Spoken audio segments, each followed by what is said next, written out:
இந்த பாஸ்மதி ரைஸ், மஞ்சள், வேம்பு, இந்த மூணு யூரோப்பிய நாடுகள் அவங்களோட வடிவ உரிமை அவங்க கிட்ட இருந்தது. இதுக்காக நீங்க உலக நீதிமன்றத்துல போய் போரிட்டு இது இந்தியாவுக்கே வாங்கி கொடுத்திருக்கீங்க. இத பத்தி கொஞ்சம் பேசுங்க. இது போரிடுற அளவுக்கு ஒண்ணும் பெரிய காலம் இல்லைங்க. இது வாதிடுற விஷயம் மட்டும்தான். என்ன பண்ணுதுன்னா, இது ஒண்ணுலதான் நம்ம போனோம். வேம்புக்கான வழக்குல தான் நம்ம போனோம். இந்த வேம்பை என்ன பண்ணாங்கன்னா, அமெரிக்காவில் WR கிரேஸ்னு ஒரு கம்பெனி, அந்த கம்பெனி என்ன சொல்லிட்டாங்க, வேப்பங்கொட்டையை இடிச்சு சாறு எடுத்து அதை செடியில தெளிச்சா செடியில வர்ற நோயெல்லாம் போகுது. இதை நான் கண்டுபிடிச்சிட்டேன், இதுல எனக்கு காப்புரிமை வேணும்னு சொல்லிட்டாரு. பேட்டன் ரைட் வேணும்ங்கிறாரு அவரு. இதுல எதுல வருதுன்னு கேட்டீங்கன்னா, இப்ப உலகமயமாக்கம்னு ஒரு சட்டம் போட்டுக்கிட்டாங்க. இந்த சட்டம்லாம் எல்லா நாடும் விவாதம் பண்ணி வரல. பணக்கார நாடுகளா ஒன்ன தயார் பண்ணி வச்சுக்கிட்டு ஏழை நாடுகளை கூட்டி கையெழுத்த மட்டும் வாங்கிட்டாங்க. கையெழுத்த போட்டா என்ன அர்த்தம்னா, அதுல சொல்லிக்கிற எல்லா நிபந்தனைகளும் நம்மளை கட்டுப்படுத்தும். அதுல ஒண்ணு என்ன சொல்லுதுன்னா, இன்டெலெக்சுவல் ப்ராப்பர்ட்டி ரைட். இப்ப நம்ம என்ன செய்யறாங்கன்னா, இப்ப இந்த ஒரு காய்ச்சல் ஒண்ணு வந்தது போன வருஷத்துல, சிக்கன் குனியான்னு சொன்னாங்க. நான் சின்ன பையனா இருக்கும்போது எங்க பாட்டி என்ன பண்ணுவாங்கன்னா, வேப்பாயில எடுத்துட்டு இலையை உருவிடுவாங்க. அதுல இந்த மிட்ரிப் மட்டும் இருக்கும், அது பேர் ஈர்க்குன்னு பேர். வேப்ப இருக்க 2-3 வெட்டி சட்டியில போட்டு தண்ணி விட்டு கொதிக்க விடுவாங்க. கொதிக்க விட்டுட்டு அது நல்லா கொதி வந்த பிறகு எடுத்து எறிஞ்சிட்டு புளிய கொடுப்பாங்க. 1 மணி நேரத்துல குப்புன்னு வேக்கும். உங்க காய்ச்சல் போறன்னு தெரியாம போயிடும். காய்ச்சல் போயிடும், தலைவலி போயிடும், இந்த வயிற்ற புரட்டுறது சரியா போயிடும், தலை சுத்தல் போயிடும், எல்லாம் சரியா போயிடும். பித்தத்தை கண்ட்ரோல் பண்ணிடும். அவ்வளவுதான். சரிங்களா? இதுக்கு பேரு வேப்பம் இருக்க கசாயம்னு பேரு. இன்னைக்கும் சித்த மருத்துவர்கிட்ட கேட்கிறேன், அவங்க சொல்றாங்க, ஆமா வேப்பம் இருக்க கசாயம் பெரிய வைத்தியம்னு சொல்றாங்க. போன வருஷத்துல இந்த சிக்கன் குனியா 5-6 பேருக்கு நான் சொன்னேன். நான் போன்ல தகவல் தெரியும், ஐயா இதை சாப்பிடான்னு. சாப்பிட்டுட்டு ஐயா நல்லா போச்சியான்னு தகவல் கொடுத்துட்டான். சரிங்களா? இப்ப இங்க இந்த அறிவு என்ன பண்ணுதுன்னா, நமக்கு பொதுவானதா இருக்கு, சமூகத்துல பொதுவானதா இருக்கு. ஆனா அந்த குளோபலைசேஷன்ல இன்டெலெக்சுவல் ப்ராப்பர்ட்டி ரைட் என்ன சொல்லுதுன்னா, நான் இதை கண்டுபிடிச்சிட்டேன்னா அது எனக்கு தான் சொந்தம்னு சொல்லுது. அப்ப மற்றவன் மருந்து தயாரிக்கப்படாது. அப்படி தயாரிச்சான்னா அவன் இவனுக்கு கப்பம் கட்டணும், ராயல்டி கொடுக்கணும். அப்ப கம்பெனியுடைய தன்னுடைய லாபத்துக்காக அதை செய்யுது. இப்ப இத வேப்பங்கொட்ட விஷயம் அங்க போயிடுச்சு. இப்ப என்ன பண்ணாங்கன்னா, டெல்லியில வந்தனா சிவான்னு ஒரு போராளி இருக்காங்க. உண்மையான போராளி அவங்கதான். அவங்க ஆராய்ச்சி மையம் வச்சிருக்காங்க, சுற்றுச்சூழலுக்காகவும் தொழில்நுட்பத்துக்காகவும் வச்சிருக்காங்க. அவங்க என்ன பண்ணாங்கன்னா, அதை எதிர்த்து அந்த உலக நீதிமன்றத்துல பேச்சு போட்டாங்க. அது என்னன்னாக்கா, யூரோப்பியன் பேட்டன்ட் ஆபீஸ், அது மியூனிச்சில் இருக்கு. அப்ப இங்க இருந்து என்ன பண்ணாங்கன்னா, ஒரு 5 பேர் போயிருந்தோம். அதுல அவங்க ஒருத்தர், நான் ஒரு ஆளு, அப்புறம் பம்பாயில இருந்து ஒரு வியாபாரி வந்திருந்தாரு, அவரும் படிச்சவர், அவரு அக்ரிகல்ச்சர் கிராஜுவேட். இன்னொன்னு காசி பல்கலைக்கழகத்துல இருந்து ஒரு பேராசிரியர் வந்திருந்தாரு. எல்லாருக்கும் அந்த 2000 கிபி 2000 மே 9-10 அந்த சைட்ல இருந்து பாத்தீங்கன்னா, அந்த கம்பெனியாலும் அவனுக்கு ஒரு வக்கீல் மட்டும் வந்திருக்காங்க. எங்க சைடு பாத்தீங்கன்னா 30 பேர் இருக்கும். யூரோப்ல ஏற்பட்ட பேரும் சேர்ந்தாங்க. வந்தனாவுக்கு தெரிஞ்சவங்களாம் சேர்ந்தாங்க. இந்த கேஸ்ல என்ன நடக்குதுன்னு பார்க்க போறோம்னு சொல்லிட்டு நாங்க என்ன வாதம் பண்ணோம்னா, நாங்க எங்க சமுதாயம் ரொம்ப மூத்த சமுதாயம். இல்ல எந்த காலத்துல வேப்ப மருந்துல பயன்படுத்தினாங்கன்னே எங்களுக்கு தெரியாது. அவ்வளவு காலமா நாங்க மருந்துல பயன்படுத்திட்டு இருக்கோம். நிலத்துல அந்த வேப்ப முன்னாக போட்டோம்னா அந்த பயிர்ல பூச்சி வர்றது கிடையாது. அது மாதிரி இந்த வேப்பண்ணைய அந்த எருமகனூட்டியோட முதுகுல தடவிட்டீங்கன்னா அந்த பேனெல்லாம் வெளியே போயிடும்.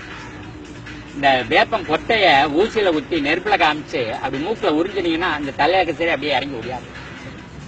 அதனால ஒன்னொன்னுல இருக்கிற மருத்துவ குணம் எல்லாம் எங்களுக்கு முன்னாடியே தெரிஞ்ச விஷயம். ஆனா நீங்க புதுசா எதையும் கண்டுபிடிக்கல. இதுதான் எங்களுடைய வாதமா இருக்கு. சரிங்களா? அப்ப என்ன பண்றோம்னு சொன்னா, அந்த பேட்டன் ரைட்ல என்ன சொல்லியிருக்கிறான், ஒன்னு இன்வென்ஷன் இல்லாத கண்டுபிடிச்சிருக்கணும். 2வது தேர் ஷுட் பி நாவல்டி, அதுல ஒரு புதுமை இருக்கணும். 3வது என்ன பண்ணுதுனாக்கா, நம்ம நம்ம இண்டஸ்ட்ரியல் அப்ளிகேஷன் இருக்கணும். அது அவங்களா போட்டுக்கிட்டது, தொழிற்சாலைக்கு பயன்படுறதா இருக்கணும். இப்ப நாங்க முன்னாடியே செஞ்சிருக்கோம் சொல்லி நம்ம பேட்டர்ன் கேட்க முடியாது. என்ன நம்ம செக்ல ஆட்டிக்கிட்டு தொழிற்சாலை, ஆனா சட்டமே அவங்களுக்கு எத்தாவளவு போட்டுக்கிட்டாது. அப்படின்னு எங்களுடைய ஆர்குமெண்ட் என்ன இருந்ததுன்னா, இதுல இன்வென்ஷன் என்ன இருந்ததுன்னு சொல்லுன்னு கேட்கறோம். ஆனா அவங்க வாதம் போது அவங்க என்ன சொல்றாங்கன்னா, இல்ல அவங்க செக்ல ஆட்டிக்கிட்டாங்க, நான் இண்டஸ்ட்ரியல்ல லார்ஜ் ஸ்கேல்ல செய்யறேன். லார்ஜ் ஸ்கேல்ல செய்யறதுக்கு அவங்க கண்டுபிடிச்சிருக்கான ஒழிய இன்வென்ஷன் எதுவும் ஒண்ணும் இல்ல. அத பல விதத்துல செஞ்சோம். முதல்ல பேப்பர்காரங்க பேட்டி கொடுத்தோம், டிவிக்காரங்க பேட்டி எடுத்து போய் போட்டாங்க, யூரோப் முழுவதும் போச்சு அது. அப்புறம் மத்தியான நேரத்துல டெமான்ஸ்ட்ரேஷன் நடத்தணும். ஒரு வேப்ப மரத்தையே ஒரு யூரோப்பியன் நம்பர் பேத்திட்டு வந்தார். அதை நடுப்புற கொண்டாந்து வச்சுட்டு அதுல 40 பேர் பேட்டன் ரைட் வாங்கியிருக்கான். அது எல்லாம் சீட்ல எழுதி தொங்க விட்டாங்க நம்பர் எல்லாம்.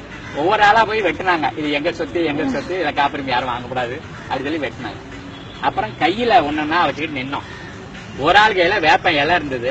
ஒரு ஜெர்மனிக்கார் வந்து கேக்குறாரு, வாட் இஸ் திஸ்ங்கிறாரு.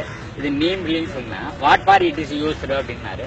இல்ல இந்த ஸ்மால் பாக்ஸ் வந்துன்னா யூரோப்பியன்லாம் கலங்கி போயிடுறீங்க, எங்களுக்கு இந்த வேப்பலையை போட்டு மேல படுக்க போட்டா ஸ்மால் பாக்ஸ் போராட்டம் தெரியாம போகுதுன்னாங்க. ஐசி அப்படின்னா இந்த அடுத்தாப்புல ஒரு ஆள் வந்தாரு, வாட் இஸ் திஸ்னா, நீம் சீடுனா. என்ன நீம் சீட்ல என்ன பண்றீங்கன்னு, நம்ம நீம் சீடை நசுக்கி தண்ணியில ஊற போட்டு அதான் பெஸ்டிசைடா நாங்க யூஸ் பண்றோம் அப்படின்னா. ஐசி அடுத்தாப்புல ஒருத்தன் அங்க பார்த்தா இந்த வேப்ப ஈர்க்க வச்சுட்டு வராது இருந்தது. வாட் இஸ் திஸ்னா சொன்னாரு, டூத் பிரிக்குன்னாரு.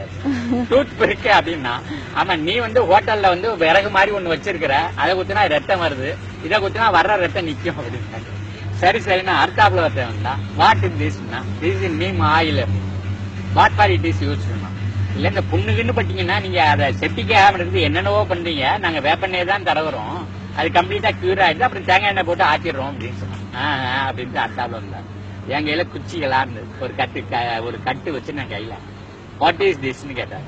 நான் சொன்னேன், this is me tooth brush. Tooth brush அப்படின்னு நான் பாருங்க புருவத்தை தூக்கணும், கடவாயில வச்சு கொஞ்ச நேரம் மென்னுக்கு இருந்தேன். Now you can see the brush. I see நான் சொன்னேன், there is something more than this. என்ன இருக்குது அப்படின்னு கேட்டாரு. ஒண்ணு இல்ல, பிரஷும் பேசும் தனித்தனியா இருக்கு, இங்க பாரு ஒண்ணுலயே ரெண்டு இருக்கு. அப்புறம் மறுபடியும் ஐசி அப்படின்னு சொன்னா, அதுக்கு மேல கொஞ்சம் இருக்குன்னு. வாட் இஸ் திஸ்னா, உன் பிரஷையும் பேசையும் கீழே போட்டா அங்க இருக்க உயிரெல்லாம் செத்து போகுது, என் பிரஷை கீழே போட்ட பிறகு அங்க உயிரெல்லாம் தின்னுட்டு வேகமா வளருதுன்னு சொன்னேன். அவர் நிக்கவே இல்லை, அவன் ஓடிட்டான் வேகமா.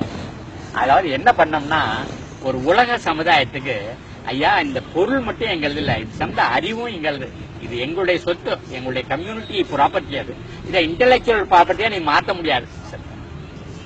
அதுக்கப்புறம் பார்த்தாக்கா அந்த அடுத்த நாள் தீர்ப்பு வழங்கும் போது ஜட்ஜி அங்க தீர்ப்பை வழங்கினார். இங்க இருந்து ஒரு 10 லட்சம் பேர்த்த கையெழுத்து வாங்கிட்டு போயிருந்தோம். எங்க சொத்து இந்த கர்நாடகாக்காரங்க வந்து வேப்பெண்ணெயில தான் விளக்கரிக்கிறாங்க. அதனால விளக்கரிக்கிறதுக்கு வேப்பெண்ணெய் இல்லாம போயிடுச்சுன்னாக்கா விளக்கு அணிஞ்சு போனதா நினைக்கல, நாங்க எங்களுடைய வாழ்க்கையே இருக்கு போனதான்னு நினைக்கிறோம் நாங்க அப்படின்னு எழுதி கையெழுத்து போட்டு கொண்டு கொடுத்தோம். எல்லாம் அவன் கையில கொண்டு கொடுத்தோம். அதனால 2வது நாள் சொன்னா பேட்டன்ட் சரி ஓகேன்னு சொன்னோம், காப்புரிமையை திரும்ப பெற்றிருக்கோம்னு சொன்னாங்க. அடுத்தது மஞ்சளுக்கும் பாசுமதிக்கும் அரசாங்கமே பாதிச்சு நிறைய ஆதரவுல வச்சு இது பண்ணி, அதுக்கப்புறம் அது பண்ணிட்டாங்க. நாங்க இதுக்கு மேல ஒண்ணும் செய்யல. இவங்க நம்மளுடைய பாவக்காய்க்கு பேட்டன்ட் ரைட் வாங்கியிருக்கிறோம். நம்மளுடைய இந்த அம்மன் பச்சரிசின்னு ஒரு மூலிகை இருக்குது, நம்ம இந்த வண்டி கடிக்கெல்லாம் போடுறது, பருவுக்கெல்லாம் வைக்கிறது, அதுல காப்புரிமை வாங்கியிருக்கிறோம். நம்மளுடைய தூதுவளைக்கு காப்புரிமை வாங்கியிருக்கான், கண்டங்கத்திரிக்கு காப்புரிமை வாங்கியிருக்கான், சோத்துக்கத்தாளிக்கு காப்புரிமை வாங்கியிருக்கிறாங்க. அதெல்லாம் நம்ம சண்டை போடல. ஏன் சண்டை போடலன்னு கேட்டீங்கன்னா, அவளுக்கெல்லாம் நம்மகிட்ட பணம் கிடையாது, ஒண்ணு கிடையாது. ஒரு டிக்கெட் இங்க இருந்து ஏரோப்ளைன் டிக்கெட் போயிட்டு வரதுக்கு 55,000 ரூபாய். ஏர்பிளைன் டிக்கெட் மட்டும், அப்புறம் ரயில் டிக்கெட் எல்லாம் இருக்கு, சாப்பாடெல்லாம் இருக்கு. அப்ப என்ன சொல்றோம்னா, அவங்க திருடர்கள் அப்படின்னு சொல்றதுக்காக மட்டும்தான் இந்த கேஸை நடத்தும். இதுக்கு பேரு பயோ பைரசி. எல்லாரும் பனியன் போட்டிருந்தோம், அதுல முதல் எழுந்தது பயோ பைரசி. இங்க இருந்து ஜெர்மனியில போய் பயோ பைரசின்னு சொல்லணும்னா ஒரு துணிச்சல் வேணும் இல்லையா? அது அந்த வந்தனாசிமாவோட தலைமையில எங்களுக்கு கிடைச்சது. அது முழு உரிமையும் நம்ம கொண்டாடப்பட்டது. ரொம்ப சுவாரஸ்யமா இருந்தது ஐயா. இவ்வளவு நேரம் உங்ககிட்ட பேசிட்டு இருந்தா நேரம் போகிறதே தெரியல. அவ்வளவு விஷயங்கள், ஒரு கடல் மாதிரி விஷயங்கள் வந்துகிட்டே இருக்கு. அருவி மாதிரிதான் இருக்கீங்க ஐயா, வந்துட்டே இருக்கு. நாங்க எடுத்துக்கிட்டோம் அப்படின்னு இன்னும் சுவாரஸ்யமான விஷயங்கள் இன்னும் நிறைய இருக்கும். இருந்தாலும் உங்களுக்கும் நேரம் கம்மியா இருக்கு, நீங்க வந்து ஒவ்வொரு ஊருக்கும் போகணும், பல விஷயங்கள் பண்ண வேண்டியது இருக்கு. இவ்வளவு நேரம் எங்களுக்காக டைம் ஒதுக்கி இவ்வளவு விஷயங்கள் எங்ககிட்ட பகிர்ந்துக்கிறதுக்கு மெகா டிவி நேயர்கள் சார்பாக நான் உங்களுக்கு நன்றி சொல்லிக்கிறேன். ரொம்ப நான் வானகம்னு ஒரு அமைப்பை உருவாக்கி இருக்கிறேன். வானத்துக்கு எப்படி எல்லை இல்லையோ, அதாவது எங்க அமைப்புக்கும் எல்லை இல்லை. அதனால உலகத்துல நிறைய பேர் இதை உள்ள அடக்கணும். நிறைய பேருக்கு இந்த இயற்கையை வந்து ஒரு இயற்கைக்கு ஒரு மறுவாழ்வு அளிக்கிறதுல வந்து நம்ம எல்லாம் இணைஞ்சு நிக்கணும். அந்த வகையில தான் வந்து இப்ப நம்ம தொலைக்காட்சி நண்பர்களும் நீங்களும் அப்படி என்னோட வந்து கைகோத்திருக்கீங்க. இந்த போராட்டம் வந்து வெல்லும். நன்றி, வணக்கம்.